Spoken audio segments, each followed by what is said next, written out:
Readings of Almighty God's words on the pursuit of the truth. How to pursue the truth. 17. Let's talk about another example. One day, I went to a farm, and it just so happened that the people there were picking pears. Someone brought me a few. At a glance, I saw that these pears were quite green and not very ripe, but I saw the person picking the pears holding a bright yellow pear and eating it, saying as he ate, "So sweet, this pear is delicious." He kept the ripe ones for himself to eat, and the ones he picked for me were basically all unripe. Putting aside the matter of whether the pears were ripe or not, the person picking the pears wasn't stupid. He spent day after day by those pear trees, and he knew which ones were ripe and which were not. I just so happened to go there, and he picked the unripe pears from the tree and gave them to me. In fact, I don't like to eat raw fruit or fruit of a cooling nature, and I especially can't eat unripe fruit, as it upsets my stomach. But he gave me unripe pears, while he pulled out a ripe pear and took a bite. This incident left a deep impression on me. I knew that he could tell the difference between unripe and ripe pears. He assumed others were stupid and couldn't tell, and thought, "It's good enough of me to be giving you an unripe pear. I'm even giving you several. You don't know whether the pears are ripe or not. You don't have that knowledge. You may preach the truth clearly and logically, but you definitely still think I'm good and that I'm treating you well after I've picked so many unripe pears for you." The person who did this thought that others were stupid, and in particular that I was stupid. Did he have any awareness in his heart when he did this foolish thing? He had no awareness. He thought he had fooled others and that he was very clever. Was he clever? If he were truly clever, how could he have done such an utterly foolish thing and still have no awareness? This proved that he was not clever, and that he was instead petty-minded. He picked the unripe pears and gave them to me to eat, while he himself held a ripe pear and ate it. Wouldn't this action look ridiculous? I let it slide, but what he did left a deep impression on me. The fact that this person could do this to me, isn't the nature of this very serious? In terms of his viewpoint, principle for handling things, and approach in this matter, what was his humanity like? Did he know that what he did was incorrect? That treating people this way was incorrect? He thought he was very clever. "Look how smart I am. I gave you unripe pears, and you couldn't even tell. I kept all the ripe ones for myself, and you won't get to eat a single ripe one. If you come again, I still won't pick ripe ones for you. I'll just give you the unripe ones." Just the matter of picking pears revealed him. Is this person not good for nothing?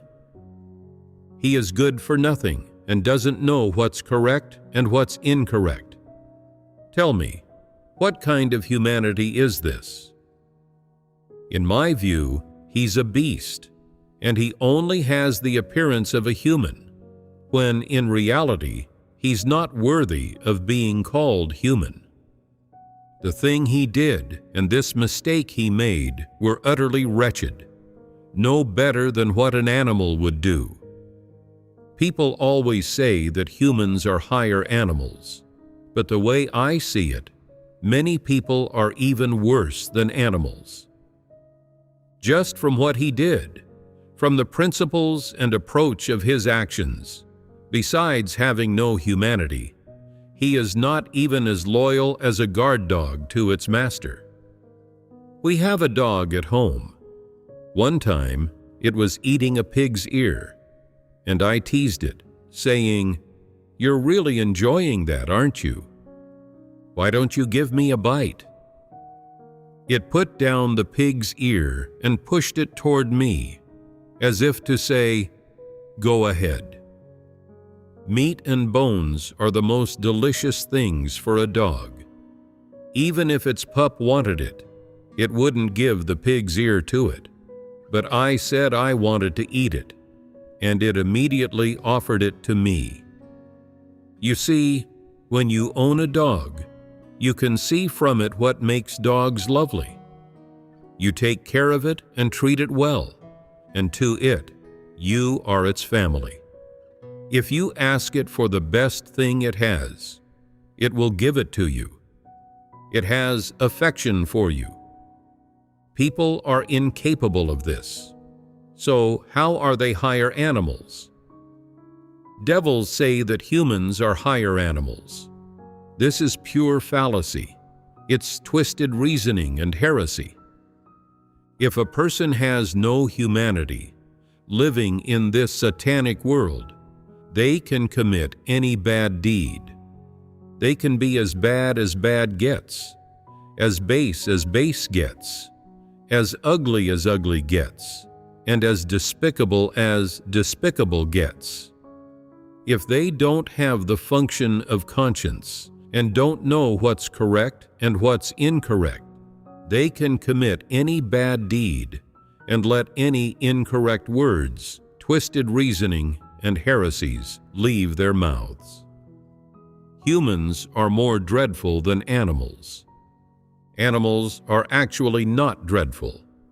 They are very simple, very pure, and very straightforward. The little dog I own, when it was young and eating a pig's ear, became so happy upon seeing me that it started shaking its head and wagging its tail. It knew to make me happy. But if I teased it and asked for its food, it wouldn't give it to me, and it would quickly hide and come out only after it had finished eating. Since reaching 2 or 3 years old, it has behaved differently. It's sensible now. When I ask it for something it likes, it gives it to me. It is being genuine when it gives it to me, making no demands of me or harboring ulterior motives toward me. And when it doesn't give it to me, it is also being genuine, with no malice toward me. Whether it gives it to me or not, it is being genuine. These are its innate attributes and instincts. Animals do not have corrupt dispositions. They do not possess anything that has been processed by Satan, and their revelations are all natural and very direct and simple. You don't need to guess at their intentions, and you don't need to guard against them. If an animal gives something to you, it's giving it to you, and if it doesn't, then it's not. If it's happy, and if it's not, then it's not. It won't become controlled by its emotions, and won't hold ill intentions toward you. People are different. People are dreadful. Wearing human skin, if they don't possess conscience or reason, they can't possibly be better than animals, but they can be as bad gets. How bad can they be? So bad that you'll feel you've seen a living demon, making you feel it's inconceivable, shocking your conscience, striking at and afflicting the depths of your heart. When I feel these things, I sigh inwardly, thinking, is this something a human should do? How can people be so bad? He believes in God. How can he still do these things? Once a person loses their conscience and reason, they can be as bad gets. Not only can they be as bad as they are now, but they can grow even worse, and they can continue to degenerate. That people do not know what's correct and what's incorrect is the beginning of humankind's degeneration, the beginning of humankind's fall. If someone doesn't know what's correct and what's incorrect, they have no conscience or reason, and thus they have no humanity, and it's possible they have a demonic nature. No matter what they reveal afterward or what they live out in their lifetime, in short, they will not be redeemed. They will never be redeemed. If someone has no conscience and no reason, to be precise, no humanity, then they're incorrigible and cannot be redeemed. This is truly how it is. If they don't even know what's correct and what's incorrect, how can they do anything that accords with conscience and reason? That would be absurd to suggest. Some people are prone to jealousy and conflict. If it is conflict with other people, you might think the nature of this is not very serious. But some people enter into conflict with me. Who do these believers in God actually believe in then? The fact that they can be in conflict with me makes this problem serious. Some people never forget it when I point out some problem of theirs, and afterward they ponder what method they can use to find some leverage and retaliate. For instance, I once said to a person such as this, "You always cook so much. Why don't you make just the right amount?" He thought it over. "You say I don't have a good grasp of the amount of food to make. Isn't this implying I'm not sharp-witted, saying I'm no good? Why don't you cook a meal then?" After I cooked, and there was also a little bit left over, he didn't say anything out loud, but inside he thought, "You can't cook just the right amount either, can you? I've found a chance to retaliate against you. You exposed my problem, so I'll expose you too." He was always trying to find ways to target me. Some people say, "Is it the case that you hold a grudge against whoever targets you? So it's okay for others to be targeted, but not you?" Are they right to say that? On another occasion, I asked someone to tidy up the table, and he said, "I wasn't the one who made it messy."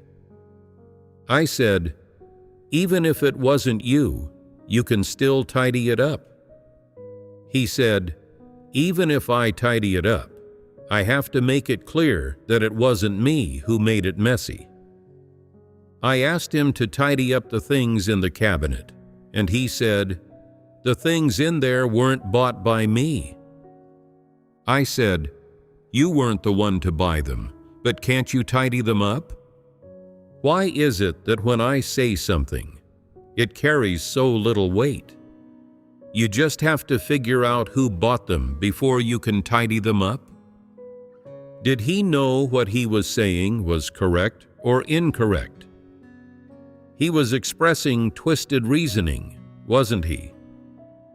I said that he was expressing twisted reasoning, but he remained unconvinced at heart, thinking that my special status meant others had to put up with whatever I said, as if I were throwing my weight around.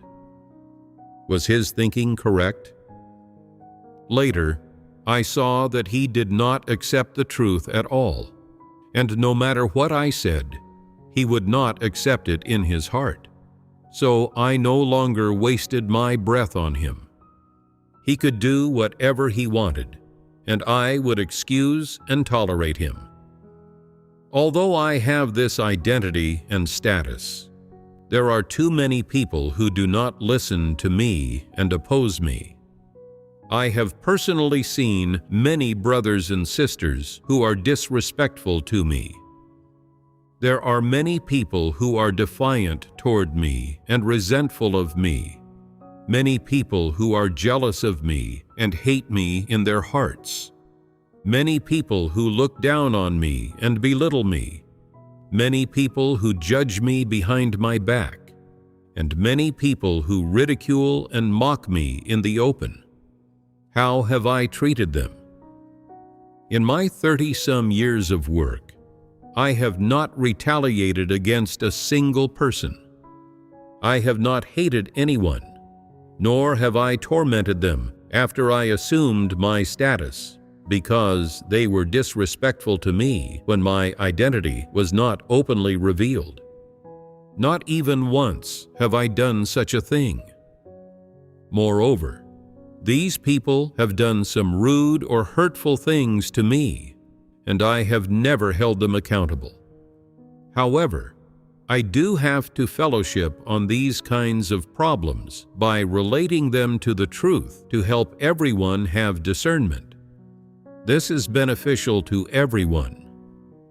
But many people have no discernment regarding the things these people have done. They don't take such things seriously, as if they are not worth mentioning. Isn't this a problem? So it is all too necessary to fellowship on such matters to help everyone have discernment. Since you say you believe in God, I treat you as a believer. I make demands on you based on the duty you are doing. So shouldn't you do it? Shouldn't you have submission? I have this identity, and I am making demands on you with this identity and status. So you should treat what I say with the attitude of a created being. You are doing your duty. You should not make any other remarks. You should not utter twisted reasoning, and you should not contradict me. This is the minimum rationality and manifestation of humanity that you as a created being should have. But this person not only lacked such an attitude, but he also employed twisted reasoning. Did he know what was correct and what was incorrect? He did not. People who don't know what's correct and what's incorrect are devoid of humanity, are they not? It can be said with certainty that they have no humanity. If an ordinary person asks you to tidy up the table and organize the cabinet, and you don't want to do it, or you feel that the other person is an ordinary person and has no right to ask you to do it, then you can choose not to do it. But the two things you said, I wasn't the one who made it messy, and the things in the cabinet weren't bought by me. Is this what a person with conscience and reason would say? Isn't this being overbearingly unreasonable? You act defiant when an ordinary person speaks to you like this, but now it is me speaking to you, and you still dare to employ twisted reasoning with me and defend yourself with specious logic. What does it say about your character that you can employ twisted reasoning like this? You said, I wasn't the one who made it messy, meaning whoever made it messy should tidy it up. In any case, I won't do it. You refused to do the task you should have done, and you even employed twisted reasoning. Is this the way a person with normal humanity should handle things? If this task is what you should do, shouldn't you not say this? For you to be able to say this, doesn't it mean that you don't know what's correct and what's incorrect? In order to refuse and not do this thing, you even vented your personal anger. saying that you weren't the one who made a mess, nor were you the one who bought the things, so you wouldn't tidy it up. You came up with excuses and used twisted reasoning to avoid doing it. Isn't your reasoning too twisted? You could let such twisted reasoning escape your mouth, and you did so with brazen self-assuredness and even overbearingness. Such a person doesn't know what's correct and what's incorrect, do they? They don't have humanity, do they? It's not because I have this identity and status and you targeted me that I have characterized you like this. Even if someone else asked you to do this and you refused and tried to argue, as a bystander, I would still evaluate you in this way, because what you said is not in line with humanity. It is incorrect. It is twisted reasoning. It is heresy and fallacy. You didn't think it was incorrect, and you even took it to be sound reasoning. This is enough to show what's inside your humanity. You couldn't hold it in just then and blurted it out.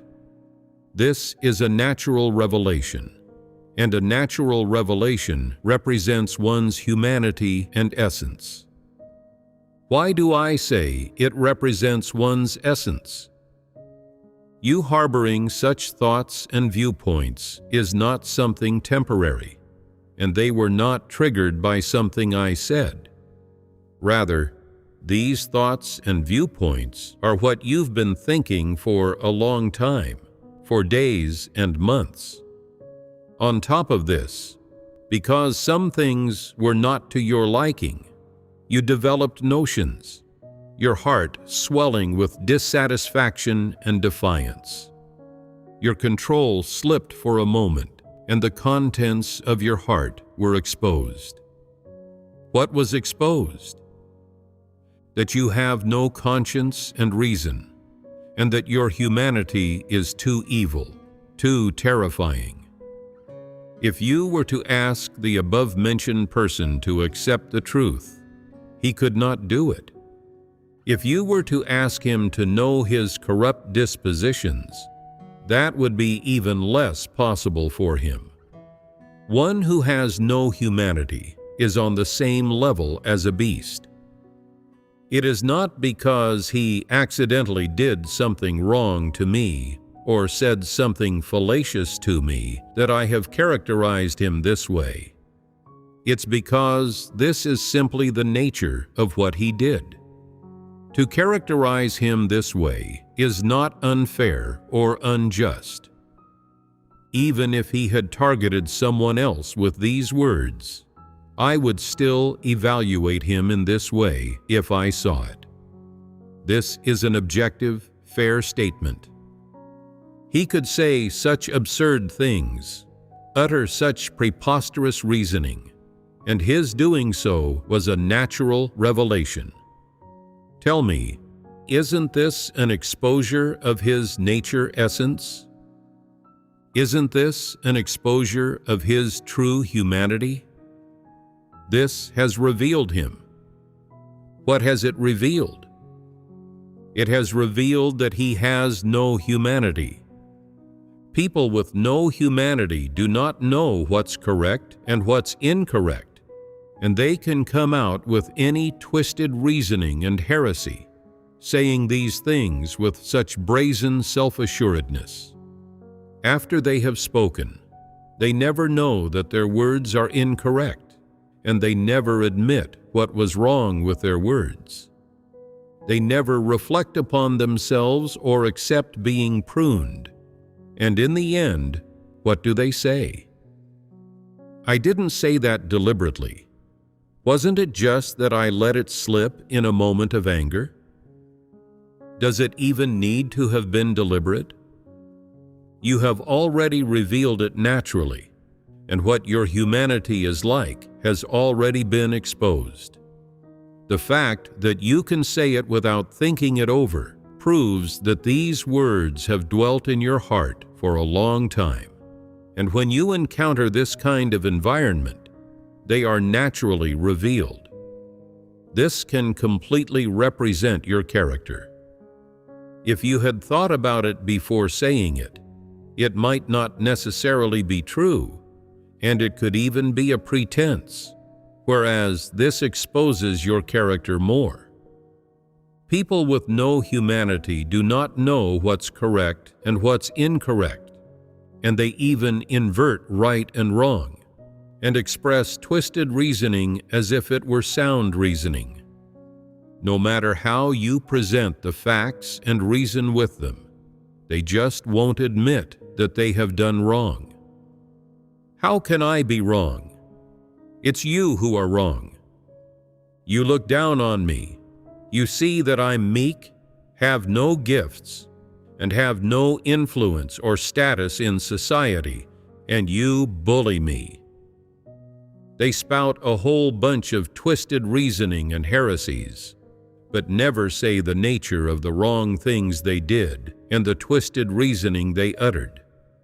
No matter how many wrong things they do, they don't admit to them. Would a person with normal humanity have this kind of manifestation? We don't even need to mention people whose conscience and reason are very sound. Anyone with even a bit of conscience and reason will definitely realize that people make many mistakes in their lifetime.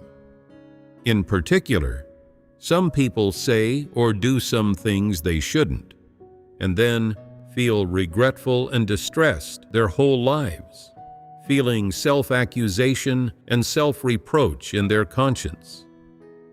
As they grow to an age of greater sensibility and maturity, they increasingly know what words should be said and what things should be done, and what words should not be said and what things should not be done.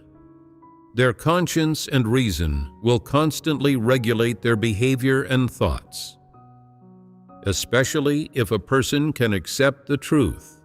After they have accepted some truths, their conscience and reason will develop in a positive direction, and the incorrect words they once said, the fallacious viewpoints they once expressed, and the wrong things they once did will, little by little, keep appearing in their minds. They will constantly reflect upon, think about, and ponder them, and then seek God's words and compare themselves to God's words, and they will increasingly feel that they are just an ordinary person, that they have made many mistakes and said many incorrect words, that they have many fallacious thoughts and viewpoints, and that they have done many foolish, ignorant, and stupid things, and things people find loathsome in the past, without even looking at it from the level of God's words and the truth, and just viewing it with the understanding that a person has gained from many years of experience. They can also constantly distill these problems in their humanity and these mistakes and transgressions. This is normal, and these are the experience and gains that a person with humanity who knows what's correct and what's incorrect should ultimately have after reaching a certain age and accepting some truths. But those who don't know what's correct and what's incorrect, even if they live to be 60 or 70, remain such foolish, ignorant, stubborn people, and they will not change. If you expect such people to change, then you might as well be expecting a pig to fly. It will simply never happen. Such people will never change because they don't even know what's correct and what's incorrect. If you were to ask a person who doesn't know what's correct and what's incorrect to accept the truth, that would be making things difficult for them because it is simply beyond them and they don't know what the truth is. It is impossible for them to accept the truth. It would be like asking a colorblind person to paint a picture. Would they be able to paint a picture with normal colors? If you were to ask a tone-deaf person to sing, they would always be out of tune. No matter how they sing, they can't sing in tune. Yet they still think that their singing is in tune and that it's others who are out of tune. Their standard of measurement is not correct, so they will never know what's correct and what's incorrect. Do you understand now? What fact does this content that has been fellowshipped tell people? It tells them that because people who are devoid of humanity lack conscience and reason, this basic condition, they do not have the basic standard for measuring and regulating their humanity. As a result, their manifestations seem very strange to those who have conscience and reason. They are always expressing twisted reasoning and heresies, and expressing baseless views. You're unable to understand just what's going on. You found the answer now, haven't you? If this type of person reaches the point where they are impossible to get along with, then you should no longer associate with them. If they haven't reached this point yet, and you can still get along with them to a passable degree, then try to speak and converse with them as little as possible to avoid feeling fed up. Right now, there's a heavy workload in all areas of work, with many tasks that require energy. Some people feel they are too busy and have no time to bother with these heresies and fallacies.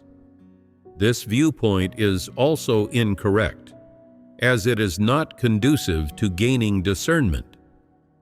When you hear a heresy or fallacy and feel there's something off about it, you should make a note of it. Afterward, seek the truth so you can discern it clearly and know exactly what's wrong with this fallacy. If you train and practice in this way, you will gain discernment. But for this type of person, there is no need to fellowship the truth with them to correct their viewpoints, because they simply cannot understand it. It's like someone who sees an egg fall from a tree and then says that eggs grow on trees. In fact, there was a hen in the tree laying an egg. He didn't see the hen, only the egg falling. So he came to this conclusion: no matter what you say to him, he doesn't get it and insists that eggs grow on trees. Isn't this foolish? Can you get through to such a person? No. If you can't get through to them, then don't say any more. Don't waste your breath. Over these years, I have seen too many absurd people. Most of these people are quite enthusiastic. They can do some duty and are not deeply treacherous or evil. So I casually say something to them, and what's the result? If I say a few words of truth, it's beyond them. If I talk about external matters, they can't stand listening. So I no longer want to say anything to these people, because talking with them is too tiring, and I have too much work to do, too many proper topics to discuss. I can't even get through all the proper topics, so how could I have the mind to bother with these people? Now that the truth has been fellowshipped to this extent, many things have become clear. The true facts have come to light, and different types of people will truly be sorted according to their kind. For this type of absurd person, just let them be sorted, and that's it. We don't have the time to reason with them or correct their fallacious viewpoints, right? Then let's end our fellowship here for today. Goodbye.